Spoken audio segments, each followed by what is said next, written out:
Assalamualaikum warahmatullahi wabarakatuh.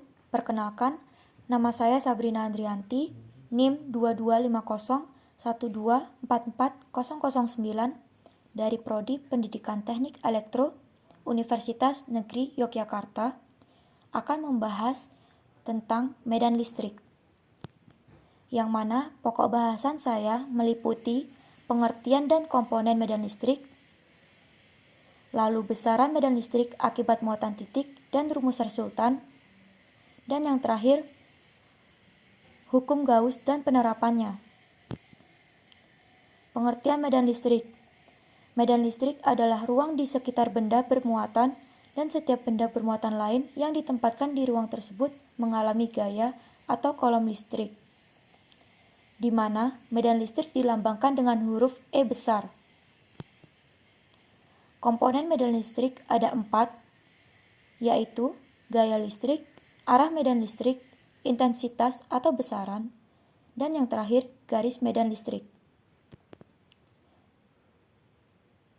Ada 3 rumus untuk mencari kuat medan listrik. Besaran medan listrik atau yang kita simbolkan dengan huruf E besar tergantung pada 2 hal. Yang pertama, besaran muatan titik, dan yang kedua, jarak muatan titik, sehingga bisa kita rumuskan E sama dengan F per Q kecil atau K dikali Q besar per R kuadrat, yang mana E merupakan simbol kuat medan listrik, F sebagai lambang gaya kolom, Q kecil adalah muatan uji, dan Q besar adalah muatan sumber, dan R merupakan simbol jarak antara muatan uji terhadap muatan sumber. Jadi, resultan adalah kuat medan listrik dari beberapa titik muatan sumber dari vektor-vektor medan listrik. Ada resultan medan listrik segaris, dan ada resultan medan listrik tak segaris. Pengertian hukum Gauss. Hukum Gauss menyatakan bahwa jumlah garis medan listrik yang menembus suatu permukaan sebanding dengan jumlah muatan listrik yang ada di dalam permukaan tersebut, yang mana dilambangkan dengan flux. Flux dapat dicari dengan Q per epsilon atau E besar dikali A dikali cos theta.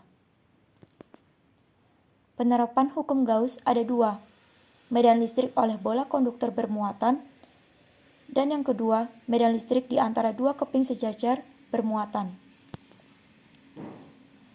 Medan listrik oleh bola konduktor bermuatan dapat dicari besar muatannya pada saat keadaan di dalam bola, di permukaan bola, bahkan di luar bola. Medan listrik di antara 2 keping sejajar bermuatan. 2 keping sejajar diberikan muatan listrik sama besar, tetapi berlainan jenis. Kuat medan listrik di antara kedua keping tersebut dirumuskan oleh E sama dengan sigma per epsilon atau sigma sama dengan Q besar per A. Beda potensial antara kedua pelat dapat dicari dengan rumus V sama dengan E dikali R, di mana V adalah beda potensial kedua pelat, E merupakan simbol medan listrik, dan R adalah jarak kedua pelat. Sekian dari saya, terima kasih, semoga bermanfaat dalam memahami medan listrik.